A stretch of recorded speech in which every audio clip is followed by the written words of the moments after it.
मित्रांनो, आज आपली कापसाची लागवड चालू आहे। तुम्ही पाठीमागे बघू शकतात की आपण मजुराच्या सहाय्याने ती कापसाची लागवड करलो होतं। तर पाठीमागे एक 8 दिवसाखाली सलग बेड काढले होते आणि बेडवर आपण कापसाची लागवड करणार आहोत। तर ही लागवड करताना कसं नियोजन केले, या पद्धतीने जर तुम्ही कापसाची लागवड करताल तर तुम्हाला सहज कापसामध्ये 15 ते 18 क्विंटल पर्यंत उत्पादन होणार आहे। तर व्हिडिओला नक्की शेवटपर्यंत पहा आणि आपल्या चॅनलला सबस्क्राइब करायला विसरू नका। सबस्क्राइब करताल तरच तुम्हाला माझे व्हिडिओ बघायला भेटेल, त्यामुळे आधी सबस्क्राइब करून घ्या। नमस्कार, मी ऋषी मोठे पाटील आणि तुम्ही पाहतात ॲग्री सरकार। तर मित्रांनो, आता बरेच जण कापसाची लागवड करणार, तर लागवड करताना कोणची पद्धत वापरायची आपल्याला अधिक उत्पादनासाठी, तर अशा पद्धतीने आपल्याला लागवड करायची। तर सुरुवातीचं नियोजन बघा की आपल्याला कापसासाठी आम्ही काय केले, 4.5 फुटाचे बेड काढले होते मागच्या 8 दिवसापूर्वी आणि 8 दिवसापूर्वी 4.5 फुटाचे बेड काढले। तर आता लागवडीचं अंतर कसं आहे ते तुम्हाला मी सांगतो। तर 4.5 बाय 1 फुटावर आम्ही कापसाची लागवड करणार आहे। तर दादा लाड पद्धत किंवा सघन लागवड ज्याला म्हणतात ते ह्या पद्धतीमध्ये येतं। 4.5 बाय 1 पद्धतीने जर लागवड केली तर आपल्याला एकरी 9680 हे झाडं भेटतात। जवळपास 10,000 झाडाची संख्या आपल्याला एकरी मिळते। तर लागवड करताना 4.5 बाय 1 फुटाचं अंतर ठेवायचे। एका जागेवर सिंगल बी टाकायचे। इकडे तुम्हाला दाखवतो व्हिडिओमध्ये, वरून दाखव एक मिनिट।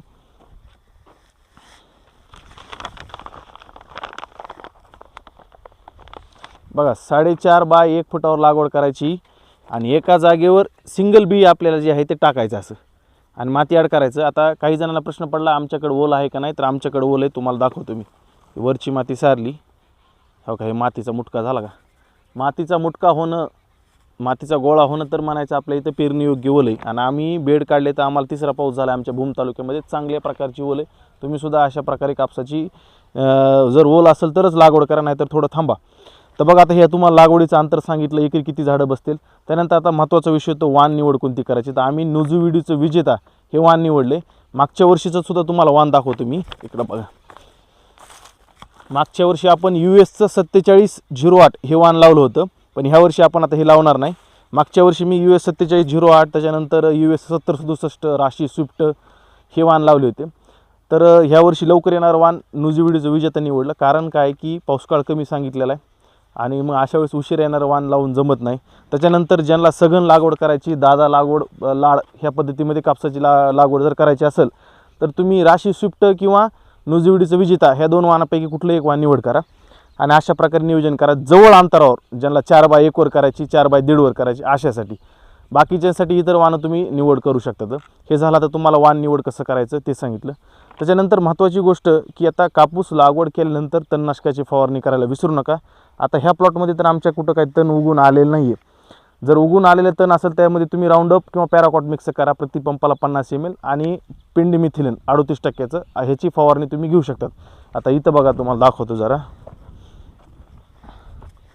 इथं बघा। आता ह्या कापसावर असं काँग्रेस वगैरे असं उगून आलेलं आहे। म्हणजे असं जर तण आलेलं असेल तर हे मोठं तण आहे। जरा 2 पानावरचं तण वेगळं असतं, हे जरा मोठं तण आहे। तर अशा वेळेस तुम्ही राऊंडअप वापरा, 50 ml 100 ml प्रति पंपाला, आणि त्याच्यामध्ये पेंडिमिथिलिन मिक्स करा। तर आपल्याला तणसुद्धा येणार नाही महिन्याभरापर्यंत। दुसरं तणनाशक जमत नाही, आंतरपीक तुम्ही कापसामध्ये कुठलं घेतलं तरीसुद्धा चालणार आहे। त्याच्यानंतरची महत्त्वाची गोष्ट, कापूस लागवड करताना कधीही वर बियाणं असं टाकू नका। कापसाचं बियाणं ह्या वर्षी पाऊसकाळ कमी, जरा खोल गेलं तर बरंच आहे, काही अडचण नाही, चांगली माती ॲड करा। अजून महत्त्वाची गोष्ट, काही जण कापसाला बीज प्रक्रिया करतात, करायची गरज नाही। सीडच्या ज्या बॅगा असतात त्यांना ऑलरेडी बीज प्रक्रिया करून आलेली असते, त्यामुळे एक्स्ट्रा काही कापसाला करू नका। जसं बी निघतंय तसं लावड का, एका जागेवर एकच बी टाका, 4.5 बाय 1 ह्या पद्धतीने लागवड करा। आता खत व्यवस्थापन आपण काय केलं आहे का नाही, तर बघा, खत अजून काही टाकलं नाही, सलग बेड काढून घेतले। आता कापूस उगून आल्यानंतर आपण खत टाकणार आहेत। ह्या वर्षी जरा पाऊस कमी आहे, त्यामुळे सुरुवातीला टाकताना जरा आपण धाकधूक व्हायला लागली, एकतर उशीर व्हायला लावायला, त्यानंतर जमिनीमध्ये ओल कमी, तर कापसाला खत सुरुवातीला नको असं आपण ठरवलं। आणि आता कापूस उगून आल्यानंतर 20 दिवसांनी 25 दिवसांनी ज्यावेळेस तणनाशकाची फवारणी होऊन जाईल त्यानंतर आपण कापसाला पहिला खताचा डोस देणार आहोत। असं नियोजन करा, जबरदस्त नियोजन आहे। आणि ह्यापैकी तुम्ही कुठलीही पद्धत जरी वापरली तरीसुद्धा तुम्हाला अशा पद्धतीने जर तुम्ही नियोजन केलं तर कापसामध्ये सहजरित्या तुम्हाला 15 ते 18 क्विंटलचं उत्पादन मिळून जाईल।